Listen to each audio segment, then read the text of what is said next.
Okay, welcome, Lisa. It is so good to see you. Well, it's so nice to see you too. Yeah, I don't know if you remember this, but I want to say this was 9 or 10 years ago. I met you at a conference here in Spokane. Um, I was a speaker, I think, because there was years where I just attended and years where I was a speaker, and I think I was a speaker anyway. I met you, me and my husband met you, and I just remember thinking like, I want to be her friend. Oh, that is so sweet. Yeah, Gosh, it's been years and years. You're right. yeah, Since we it's did a been a long conference in time. Spokane. Yeah. Yeah. But because I have followed your blog. Well, your blog isn't a thing anymore, right? Well, I just in January took it down Okay. actually, Okay. Yeah. mostly because I'm doing so many other things now that I wasn't adding to it. But I suppose we Yeah. should back up. Yeah, I started my blog in 2006. Okay. Yeah. So a long, long time. And for a long time, that was my main thing that I was Yeah. doing to support the adoption community. Started out, it was really my own processing and Mm-hmm. everything. But I loved it. And back then, that's even how we did community. Do you Yeah. remember? Yeah. Like, we didn't have Facebook groups or anything. We all engaged in the comments of the blogs, Yeah. you Well, know? and I followed your blog before I even had a Facebook. Like, Yeah. yeah. And Yeah. then I was like, oh, I guess I should do this Facebook thing. Yes. So, over time, as I started writing books and speaking and coaching, I had less and less time to actually post on the blog. And Yeah. I just decided, I think I'm going to just close it down for now and maybe curate it and pull together some of the best and most useful things and then Yeah. release them in some format that people can access. So, Yeah. really, the best way for people to stay current on what I'm writing now is through my monthly-ish email that I send out. Yeah. Okay. How do we, because I didn't know about that. So Yes, I know, I know. It's just been a little bit I've been busy with so many things. no, Well, you're good. probably the best way is to go to my website, which is onethankfulmom.com, Yep. and you'll see a button you can click To subscribe to your newsletter. something. I'm Yeah, actually not sure perfect. what it says. Isn't that Yes. embarrassing? But Yeah, this is no. all so many changes. And with a book just coming out, Yeah. I keep thinking I need to revamp my whole website, but I haven't had a chance. Just one thing at a time, right? Yeah, one thing at a time. Yes, very much Yeah. so. Well, I feel like I've known you for a really long time, even though we only met that one time. I was like, oh my gosh. Anyway, so it's so good to see you again. And I'm glad that you are here to talk about all the things. So if Yeah, you're me ready, let's too. just jump right in, shall we? Let's jump in. Okay. Yes. So I am, this is going to be a funny question. So I am a TBRI practitioner also. And so when you released your book, The Connected Parent, co-authored with Karyn Purvis, I was like, oh my gosh, like that is the coolest thing ever. And so this is just like me wanting to know, like, was Karyn really as cool as was she just like the best? She was. She really Yeah. was. She was such a gift. And it's not that she and I got to spend a lot of time in person together. We Uh-huh. worked on the book, but I just had this incredible opportunity to spend some time with her when I was speaking with Empowered to Connect. This is way, way back. Yeah. Like Yeah. I think she and I met in maybe 2011. Okay. And I was writing for Empowered to Connect and speaking with them. And I wasn't able to do it for a long period of time. I don't remember Mhm. how many conferences I did, but the travel was just too hard for my family Mm. because everything Mhm. was so far away. I live in Mhm. North Idaho, I live near you. Mhm. And Yeah. the conferences were in Nashville and Yeah. Dallas. They're And, not here. They're not over no, here. no.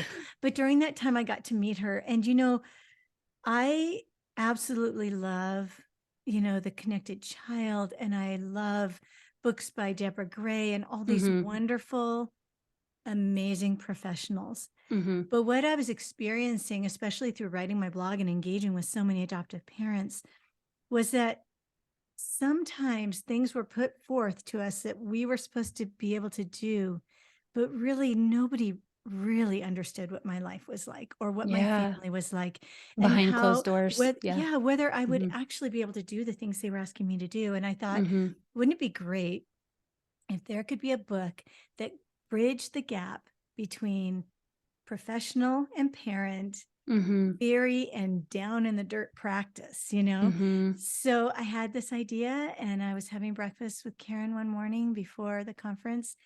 And I asked her what she thought, and she said, yeah, let's do it. Oh my And I was gosh. like, really? You really want to do it? I Yeah. couldn't believe it because, she's Yeah. a big Because deal. it's Karyn Purvis. It's Karyn Purvis. And I was just like a blogger and a mom. And, so we started writing in 2012. Oh And my I'm gosh. telling you, it was a long and Yeah. slow process. I mean, Yeah. both from the writing perspective of I had to learn how to write a book proposal. I mean, Right. and that took about a year Yeah. for me to like I had a publisher helping me and they said, read these books, here's some Mhm. samples, write this book proposal. And then after that, Karen and I really started writing just one chapter at a time. Mm. I sort of laid out the whole structure of the book and the chapters and chapter titles. And then we would just take it a chapter at a time. But in that time, she also was diagnosed with cancer Yeah. for the Yeah. first time. Mhm. And I was just in the thick of the hardest of Mm. the hard with some of our Mhm. kids. Mhm. And so it was slow going. And we would Mhm. sometimes go months without working on Doing it. anything. Mhm. Right. And then, we'd pick up again and we'd get going again. And then we were working on it. And then we were in a really terrible car accident. We lost our Mm. daughter, one of our Oh. adopted daughters. Mhm. And I remember at that point thinking, this is it. We're never going to finish Yeah. the book. I don't know Yeah. if I'll ever be able to write again. I Yeah. mean, it really felt like it was over. And what I Yeah. felt like God just put in my heart is no, it's not over. It's not And over. really do it for Calcadon, finish this Mm. book. And Mhm. so I emailed Karen and I said, okay, I think we should finish. We started back in and her cancer came back. So it was Oh. just, this was truly a labor of perseverance and Yeah. fortitude Yeah. and just God's grace altogether. And so Mhm. we actually got it substantially done before she passed away. And she was working on it up till very near the Mm. end of her Oh my life. gosh. So we were able to finish it with her assistant was able to pull things that she had spoken and written and just fill in some of the gaps. Yeah. And we were able to release it. Her family supported it. I mean, Oh. I know I'm spending a long time talking about this, but honestly, it was so much more than Yeah. what I'm even sharing. It Yeah. was Yeah. it was a big, big, big process, but we got it done. And I feel very honored Yeah. to have shepherded her last written work to the Yeah. world. And I also feel a great sense of responsibility, you Right? know, like I don't take it Yeah. lightly at all. Mhm. Yeah. Mm. How, like, I just can't even imagine how that must feel for you to be like, Karen, this is Karyn Purvis. Like, Yeah. she is a big deal. And to have Mm. your name on a that you've co-authored with her.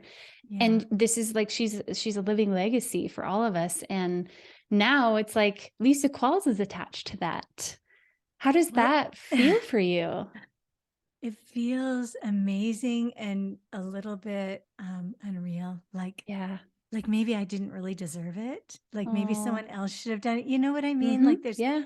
this part of me that feels, yeah, I don't know quite how to describe it. I know there's so many people who worked closely with her and knew her far, far better than me, Mm. but I think it was the Lord. I just Yeah. do. I mean, Yeah. it couldn't have happened any other way for this Mhm. book to have been written. And it's of course a huge blessing to me because it's given me more opportunities with speaking and writing. And now I have Mhm. another book out. And Yeah. so um it's been a real gift. Yeah. So for our listeners who are just hearing about this book, can you tell us like what's the format like? I've read it before and I loved it. And honestly too, I love that it's an easy read. Like it's not one that Yes. like the body keeps a score where you're like, "Oh gosh, I'm in this for," right? I Right. love that it is an easy read, but can you tell our listeners like what kind of a read is it? What can they expect? Yeah. Well, the whole title is The Connected Parent Real Life Strategies for Building Trust and Attachment. And we wrote it to be very clear. And Mhm. I personally feel it is a better introduction to connected parenting and TBRI than the connected child. I feel like Mhm. if you read The Connected Parent, you get a sweeping sort of view of the key points of TBRI, and you get a parent's perspective in Yeah. addition to Dr. Purvis. And then I think if you want to go deeper, the connected child is a great next step. Yeah. Yeah. But I think it's a really great introduction. And the way we wrote it was in some different parts, but basically we gave an overview of attachment. What is attachment? Mhm. We explained what connected parenting was. We had a whole chapter on teens, which doesn't exist in the Mm, first in connected yeah. child. We That piece talked about, definitely was I appreciated that piece was yeah. in the connected parent for sure. Yeah. The other thing we added that wasn't in the connected child was we added some things on understanding ourselves and our own Mhm. attachment style and how we grew up and how that informs how we parent and how we can heal some of those wounds as well. Yeah. So and then I go into a whole part, or we go into a whole part where we talk about strategies like Mhm. simplifying with scripts, nurturing to heal, just all kinds of different simple chapters. And I tell each chapter, I open with a story from my own Mhm. family. And then Dr. Purvis talks about why I do what I do. Mhm. And then Mhm. I close with another story. So it's very story rich. It's very real because Mhm. I am Yeah. very far from being a perfect parent. And I Mm. certainly make lots of mistakes. And I talk about that in the book as well. Mhm. Which I appreciate because I think that that is the misconception is that, the parents who are doing connected parenting and the parents who know TBRI and have it all together, they do it right every single time. And it's like, no, nobody is perfect. And actually the imperfections of parenting are what helps our kids grow and learn and become better people. So Yeah. it's okay Yeah. to not be perfect. It's better for all of us. But I do Yeah. appreciate that. I appreciate that you're honest about that. Even back in your blogging days of, Mhm. just, and I think I heard you talk about this, I think on Robin Goebel's podcast that recently came out, where you talked about the post that you made about somebody asking, "What if I don't like my kid?" Mhm. Mhm. And how that feels like it should be a controversial thing, but the reality is it's what a lot of us are feeling, and that's not bad. And I think Mhm. I've even heard Karyn Purvis in different training videos say that, like, you may not Mhm. like your child, Mhm. but like Mhm. you love them. And so let's Right. right. So I appreciated that double perspective of let's hear from this brilliant Karyn Purvis, but then also like hear what's really happening in Mhm. families and in your family so that we can see this is how it's done. Yeah. Yeah. Because I do remember thinking when I read The Connected Child and I read about using scripts, and I remember thinking, but what does it actually sound like? How do you Yeah. actually say it? Or teaching respect. And I wanted someone to really explain how they did it. Yeah. And so that's what I did in the book is I tried to really walk alongside parents as Mhm. a fellow parent and Mhm. help them, understand what to do. And really, we just do it to the best of our ability. I was just with a group of adoptive moms last weekend, and I was talking about the power of repair. I mean, Mhm. we all mess up as parents, all of us. Mhm. And like you said, the good thing about that is it gives us an opportunity to show our children how to repair when we Mhm. have made a mistake, when we've done something wrong. And, I have to apologize to my kids. I do Mhm. regularly, Yeah. about, Yeah. that really wasn't the best way for me to handle that. Or my own fear got in the way and I'm really sorry about Mhm. that. And I came across as mad. And, I told these women the story that there was a day I took my boys to school and I don't remember at all what was happening. I remember they were in middle school, but something was going wrong in the morning. Probably we Mm. were running late because Yeah. somebody couldn't find something. And we got to school and there had been tension and harsh Mm. words. And they got out of the car and my stomach just sank. And I thought, I really don't feel good about this. But Mm. they were in school. I Yeah. drove home and I thought, you know what? After school, I'll get a chance to talk to them. But my spirit was Mhm. so disturbed and unsettled that I actually wrote them each a note. I drove back to the school and I asked Oh. the school secretary to drop it off because I Mhm. couldn't let the whole day go by without saying, you know, I'm really sorry for the way I spoke to you. Yeah. That was not good. It wasn't loving. And I hope you'll forgive me and we'll do better next time, Yeah. Yeah. And So, that's something I hope my kids can learn how to do. Yeah. Yeah. It's so important too. And it's Mhm. like, we want our kids to be successful adults that know how to be in relationship, that Mhm. don't just see a disagreement as, okay, I'm throwing in the towel, I'm done, I'm walking away. But like, no, Mhm. let's work through this. Let's see what I did wrong and how can I do better, and, Mhm. have a conversation. So yeah, it's so Right. good.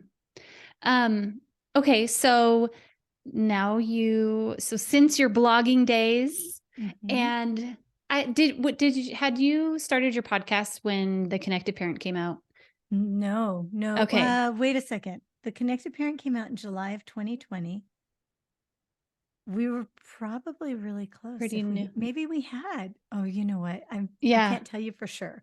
No, But that's okay. It yeah, just felt, for me, it feels like, around the same time, right? yeah, Yeah, that I that think it you're was like you right. wrote this book and now you have a podcast and now you have, this Yes. community that you're building with Melissa Corkum and Mhm. all of Mhm. those resources. And Yes. so how I'm curious, because I don't, maybe I've heard and I just don't remember, but how did you and Melissa connect?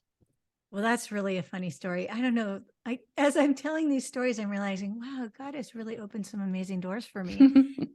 So also way back, Melissa had a podcast that she had started, and she had me on as a guest. And I just casually said to her, I love the idea of a podcast, but I would never know how to do the tech part. Mhm. It's just beyond me. I wouldn't even want to try to figure it out.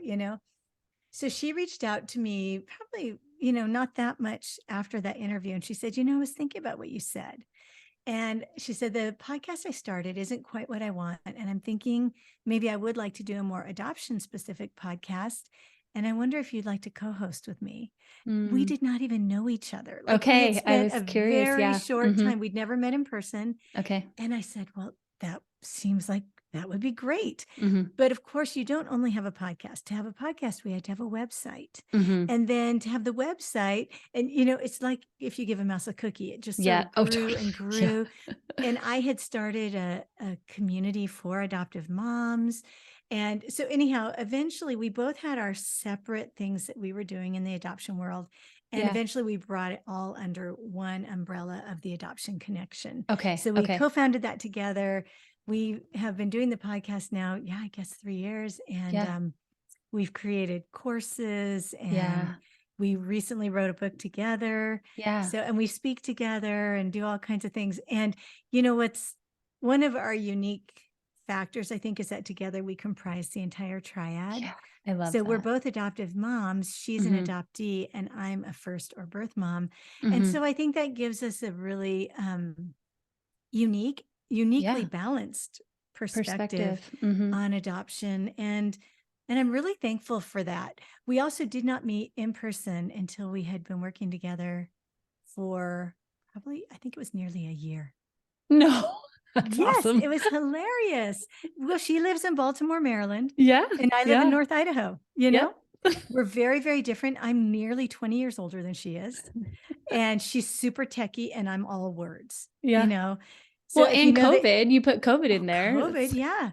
And if you know the Enneagram at all, Mhm. she is a Yeah. 7 and in the heart triad, and or Okay. in the head triad. So she's Okay. thinking, I'm in the heart triad. I'm much more feeling oriented. So when we have conversations, you'll hear me say things like, well, I feel, and she'll say, well, Yeah. I I think, you think. know? That's awesome. Yeah. That's So so we're well, you very guys different, and it's definitely. good. Yeah, but you definitely balance each other out, and I appreciate. Mhm. I've listened to your podcast from jump, so Aw. um uh but I do appreciate that you both are the hosts, because you Mhm. both bring your own perspectives, but it's very balancing, and Mhm. so Mhm. that's something that I think is unique that you guys can give to all of us parents. And Yeah. you talk about, like, even with the connected parent, we've kind of talked about like adoption and stuff, but I just want to be clear, like, I think that your content, your books, your writing, all of it is for everyone. Yes. Would you agree with that?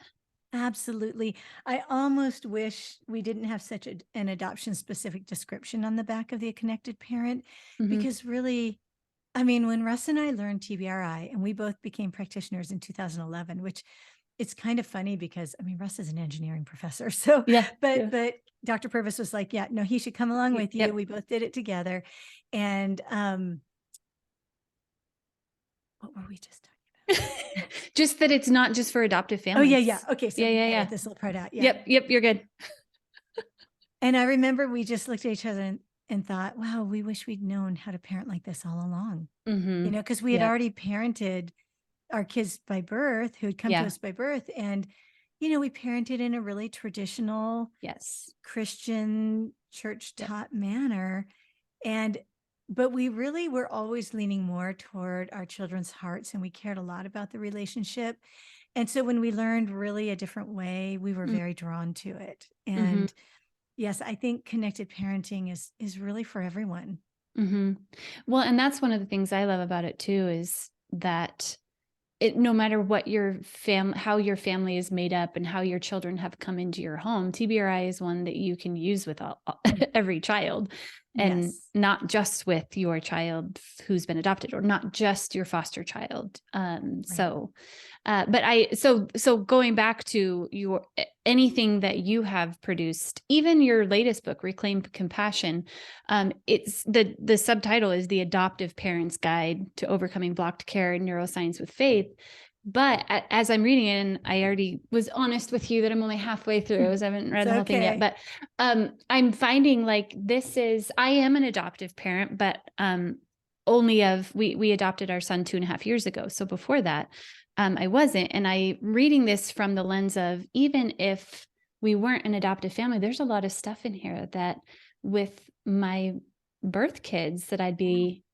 And so that's where I want to make sure that our listeners hear, like, if you see like this is for adoptive families, no, like it is, but also don't Right. shy away.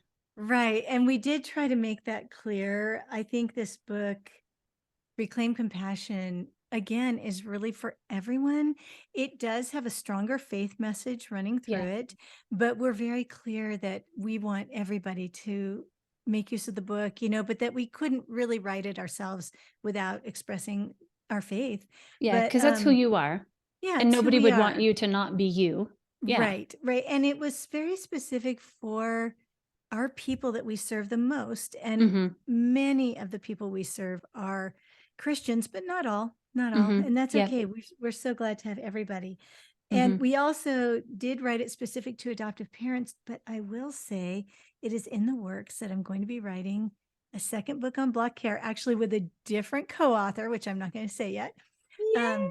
That's And it will exciting. not be adoption specific, and it actually Okay. also won't be faith-based. That specific Okay. book will not be. So we really want to reach the parents who are, struggling with kids who have different kinds of neurodiversity, or maybe Yeah. they or their child have some medical needs, or they've been through Yeah. some traumatic things that have really affected their ability to parent. Yeah. So basically there are many, many reasons Yep. why a parent can struggle to just feel disconnected emotionally, From their the way kids. that Dan Hughes put it. And he's the one he and John Balin were the first ones to coin the phrase blocked care.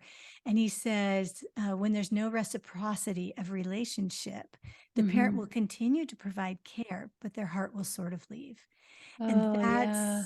that's really That's what what it feels like. block care is about. Yeah. We Yeah. keep doing what we're supposed to do, but our Yeah. heart just isn't in it anymore.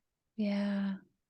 So can you talk about like what brought you and Melissa to wanting to write this book? Was it just the number of people that were asking these same questions? And Actually, it goes back to my blog, and I think it was about 2010 when I used to do these Tuesday topics every mm-hmm. Tuesday, and I would put the question out to my readers, and people would send in all their answers in the comments, and then I would write my answer. And someone sent me the question, what do I do if I don't like my child? Yeah. Yeah. And honestly, it kind of took my breath away, because I thought, I don't think I can post that. But I Yeah. also thought, you know what, this is an honest question. But it's And real. I Mhm. understand it. So Yeah. I posted it, and truly so many responses flooded in. unbelievable. So many over and over. I didn't think I could ever be honest about this. I didn't think anybody else felt this way. I feel so ashamed that I Mm, don't just have these loving feelings, over and over. mm, I feel like I'm just tolerating my child till she turns 18. I want to give up. These mm, kinds of things were coming. In my heart, I just felt like, wow, we need somehow to encourage one another. And at that point, I didn't understand. I really didn't know about the nervous system. Now, we were yeah. talking about the brain, Yeah. but I didn't understand about the whole nervous system and how it all works together. So I began teaching at conferences. I would teach a breakout called When Your Heart Feels Trampled. And I Okay. really just approached it from, okay, what do we do when this just Yeah. does not feel good? It's not at all what we expected. Yeah. It's harder. We don't know how to persevere. So I did that. And then Melissa and I were talking about it a lot. And then truly, she called me one day and she was reading Brain Based Parenting by Hughes and Balin. Oh, yeah. And she was like, Lisa, you got to listen to this. Mhm. And she reads me their definition of block care. And I can still picture it. I was in this room, in my living room, and I started to cry Oh, because I said, that's there's a it. word, there's a name for it. Uh-huh. Like it kind of helped some of the shame drop away to Mhm. even know Mm. there was a name for it. It wasn't that I Mhm. was a terrible person or that I was choosing to not be loving. Mhm. There was a name and there was a reason, and it didn't have anything to do with my character or my Right. faith. I wasn't a bad mom, Yeah. but my nervous system was protecting me Yeah. from the really confusing interactions with my child. Yeah. So then where did the book come in? So then we started teaching about Black care. Yeah. So we started naming it, and we started Okay. teaching at different conferences Yeah. about blocked care. And we thought, you know, we we probably really need to put this into a book. And Yeah. so we had already essentially written a lot of it because we were teaching about it. Sure. Yeah. And literally a little over a year ago, Melissa flew to my house and we spent a week and we just wrote and wrote and Oh wrote my and wrote. gosh. And I remember her leaving. I actually have a line a day journal.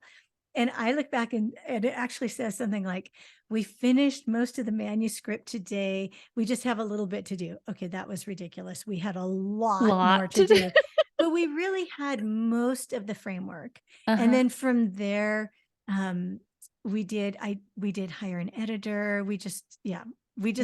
did our very Made it best with it happen. and we made it happen. And Yeah. we're really, really happy to have the book out. And, Yeah. it's available everywhere on Amazon. And well, right now it's mostly on Amazon right now.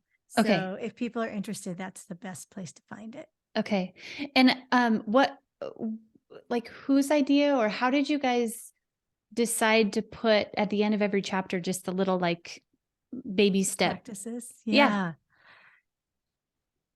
I don't exactly remember, except we used to, when we were just teaching it before we wrote it, we would give discussion questions and we would Okay. ask people to discuss it when we were able to have people seated at tables. Yeah. And so we took some of that. We had both also been teaching for parents. Like I had developed this teaching called Points of Joy that I had learned actually from Deborah Gray in her book, Oh, Attaching and cool. Yeah. Adoption. Yeah. Yeah. She Yeah. called it something a little bit different. And Yeah. also she was our therapist. Okay. Phenomenal, like such a Wow. You gift. got lucky. You know, you know, I think that's part of why I felt such a responsibility to blog because I had access to the best adoption teachers Yeah. ever. And Yeah. I felt like I couldn't keep it to myself. Right? Well, So, thank you. yeah, Thank you for not keeping it yes. to yourself. So we wanted the book, though, to be gentle. We Mhm. didn't want parents to feel like we were putting more on their shoulders Mhm. because parents are already working so hard. Mhm. So what we wanted them to do is to understand what was happening in their nervous system in order to reclaim compassion for themselves Yeah. and for their child.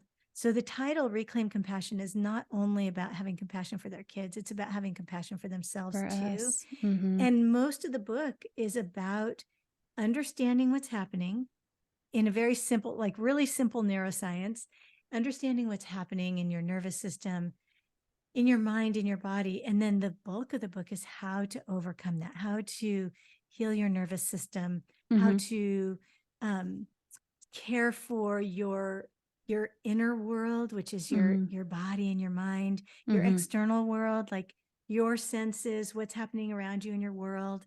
And then the last part was in your relational world. How do you Oh, have yeah. life, your relationships with life-giving people? How do you do Yeah. that?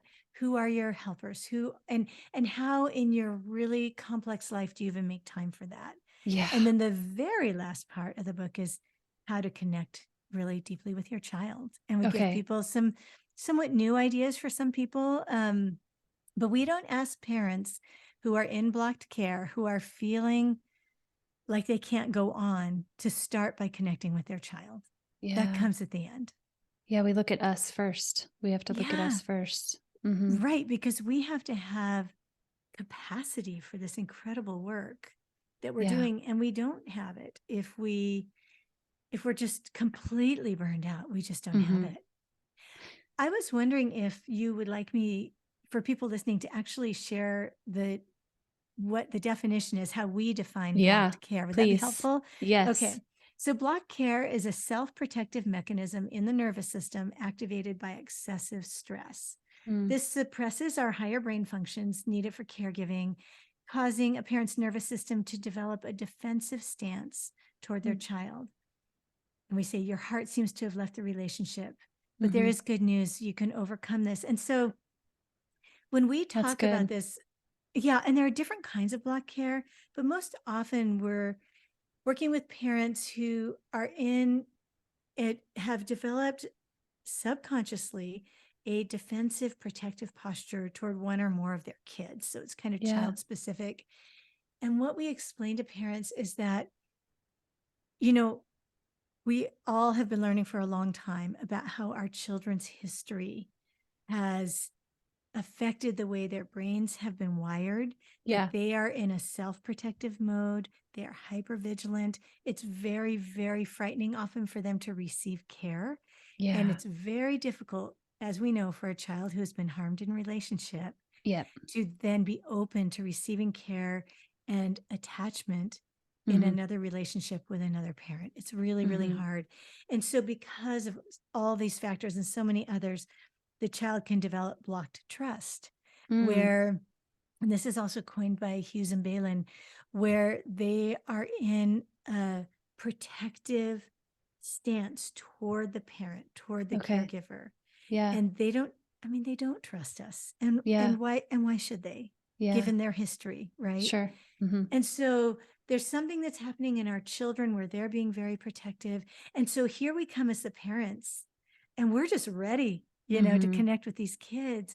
And we start making these bids for connection, just very instinctive, natural things.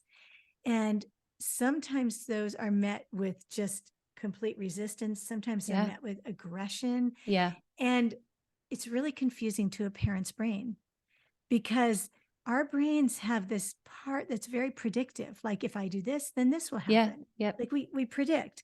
And Mhm. so when we go to be caring for our child, or do something in a caring way, our brain is predicting a positive outcome. Sure. Yep. But as that positive outcome doesn't happen, Mhm. eventually the brain gets a little confused. Mhm. And then eventually the nervous system starts to say, this is not safe. Yeah. Something's not right. I think you shouldn't do this. I think you should Yeah. protect yourself.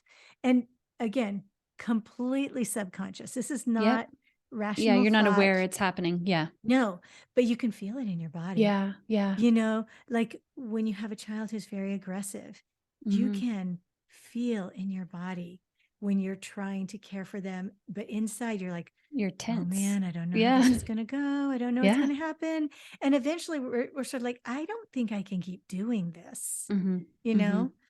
And we know that the pain center in the brain that keeps us from touching the burning hot stove over and Uh-huh. over and over is the same part of the brain that also interprets emotional pain. And Mm. so, just like that, our nervous system saying, don't touch that stove, don't touch that stove, our nervous system will also tell us, stay away from the pain, Don't do stay away that. from the Mhm. pain. And so, we have to sort of heal our nervous systems and Yeah. really, really take in the information to understand what is happening. And I think when the shame begins to drop away, then Yeah. we're able to learn more. You know, when we're in shame, I think we just withdraw Yeah. and we don't seek community. Yeah. We become very cynical Hmm. about helpful ideas because nothing feels like it's ever going Yeah. to work. Yeah. And so it's a gentle process, but Hmm. it is a powerful process. Well, and so it does start with us as the caregivers. And so what would you say? What if someone's listening and they're like, yes, I'm resonating. This is Mm. yes. Where do they start?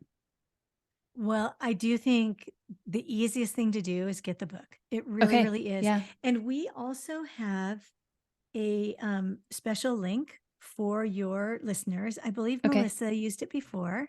Okay. Adoptionconnection.com. What did she use? Okay, I take don't this know out. that she used it because when her and I recorded, the book had either just come out that day or hadn't come out yet. Do you want to pause and have me look for it so I can say it right Y- here? Yeah, yeah. I'll just Okay. keep it recording, but then we can do that Okay, over. let me find it because I Okay. think it will be helpful. I meant to look it up before we hopped on and I didn't. So I was sort of You're totally hoping you were fine. going to say, "Oh yeah, yeah, I know exactly what you're talking about." All right, let me find it here. It's going to take me a second. I'm so sorry. No, you're good. But it'll be good. So actually this is the best place for them to start, really. Okay. I have this spreadsheet with all the podcasts and all the everything in it. Here it is.